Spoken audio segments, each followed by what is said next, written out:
we'll also talk a bit about cash flow, right? Along with budget, cash flow is also important.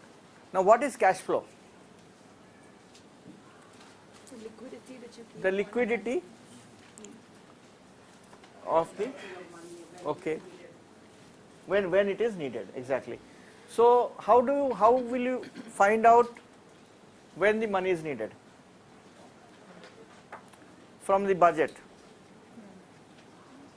From your past experiences, about how you conduct your day to day. And your budget will tell you that you've planned quarterly or monthly. Exactly. So what happens is that if the donor requires the overall budget and not broken down budgets, you can submit the overall budget, but the broken down budget will give you the cash flow requirements. For example, those of you who have done monthly or quarterly, you would know exactly in a quarter how much money you will need, or in a month how much money you will need. So that is what is a cash flow. So exactly that is what, if you put it, then it will give you the cash flow. I will just show you. So this is the quarter wise cash requirement. You must have done this already. The total requirement is 2 lakhs. First quarter we need 30,000.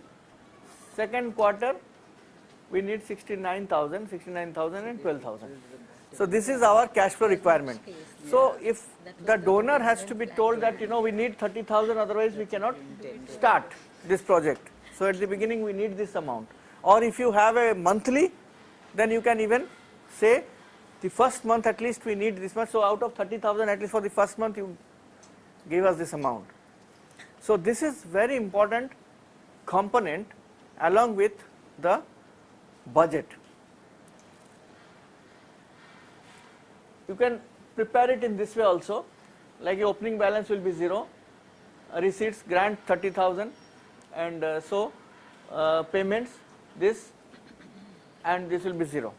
Now in some cases what we also do is that when we ask for the first quarter 30,000, we might even ask for the next quarter 50% together, so that your liquidity will be there. So what we do is that once we ask for 30,000 and then hear about another 35,000 or something, or then you spend the money, and at this closing balance there will be 35,000 remaining. So that you can take it to the quarter 2 as opening balance. So your liquidity is there, and then so at the last quarter only it will become 0. So this is another also way of projecting a cash flow. So whichever is negotiated with the donor, that needs to be worked out. So this is something that will give us the cash requirement, and then when you negotiate with the donors, you can always say that for startup I need so much, but this could be adjusted during the period of implementation. Unfortunately, the organizations working with establishments such as government and others, the schedule variance is so much, it becomes sometimes humanly impossible to really factor in those aspects. So in such scenario, how cash flow needs to be managed? Are there any better way to... Can you say it again? What cannot happen? Schedule variance is so much. Variance of schedule means when you prepare your activity sheet, activities happening in first quarter might happen later. Get delayed to quarter 2 or quarter 3 sometime at the end, till the end of the year, and the variance is so much, and some of the activities which we have planned to the later quarters needed to be preponed and so on and so forth. So such volatility, how is there any better way to manage it? So if the projected activities will not, for example, if you have planned certain activities in the first quarter, right, and it doesn't happen,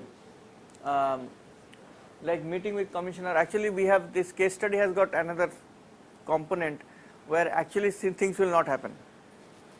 when we do a full-fledged budget workshop, then we will go to the different steps. So then cash flow, then this thing will not work, then readjust the budget and so on. So in that, I think, if I remember, then this meeting will not happen, or that meeting will, something will not happen, or it will happen later and so on. So how do you shift?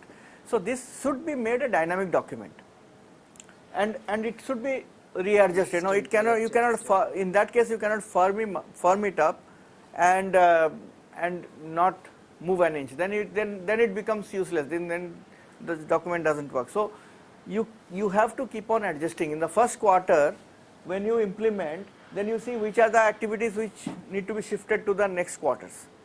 Then when you do a review at the end of the first quarter or first month, then you will see, okay, these activities we did not do, and then we have to move it to the next quarter. So the next quarter fund requirements will go up.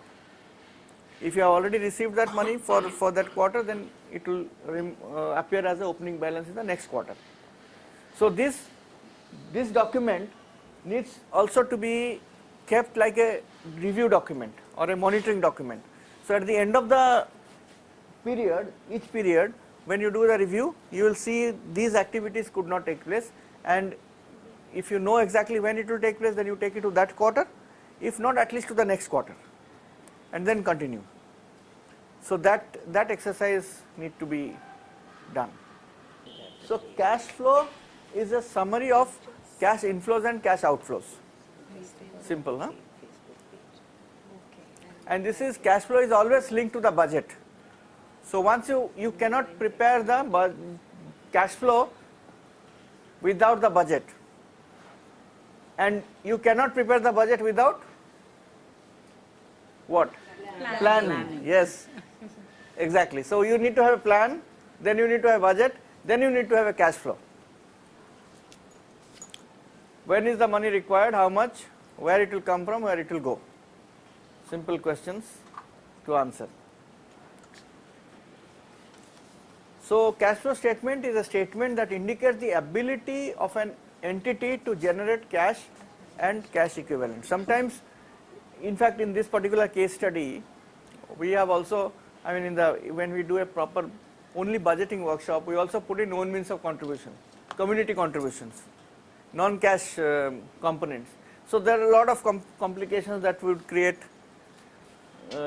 for a 2 days workshop only on budgeting. So there we bring in community contribution. There will bring in that donor is not able to provide so much of money. So all those adjustments should happen. So advantages, of course, information that enables user to evaluate the changes in net assets, financial structure. These are, yes. In-kind supports are accounted in the budget. Yes, in cash equivalent form.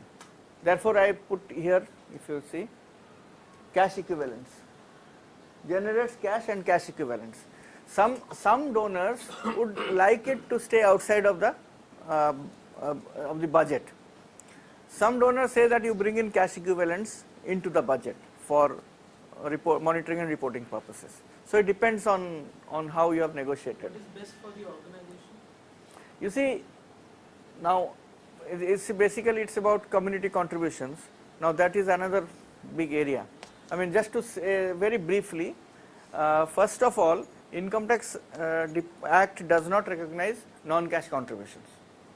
Okay, so when you file your returns, non-cash has to be kept outside of the returns, right? From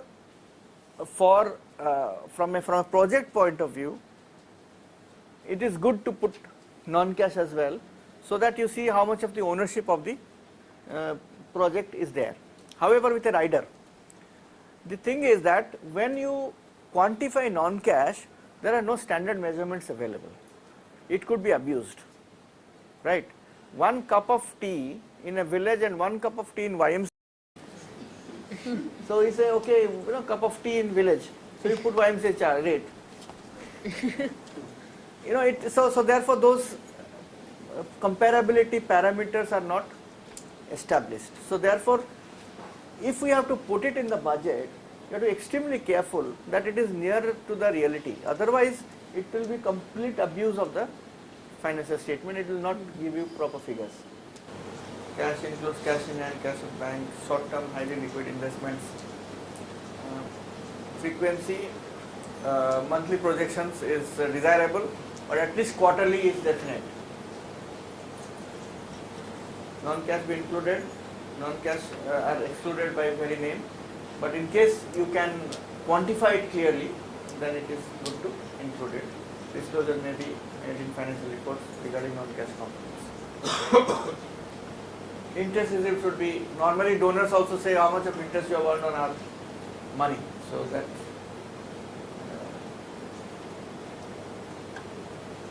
let's not get into it. So, okay, now this is what, so donor, local contribution and total and expected quarter, this of course we have also seen in the other statement. Now estimated expenditure, program cost, this of course we have already seen. So like this is like a cash flow plan. This also I think we have more or less in quarter one, quarter two and all that. Yeah. Now this is what the activity is and which month, month-wise it is given, right? So in the first month it is 40,000, next month it is 20,000 because these two activities will be done and so on. It is another way of showing the cash flow projections. And so these are the some of the things that I thought it will be useful to talk about in the cash flow. So we need to have the plans, budgets, cash flow, then we are ready for implementation.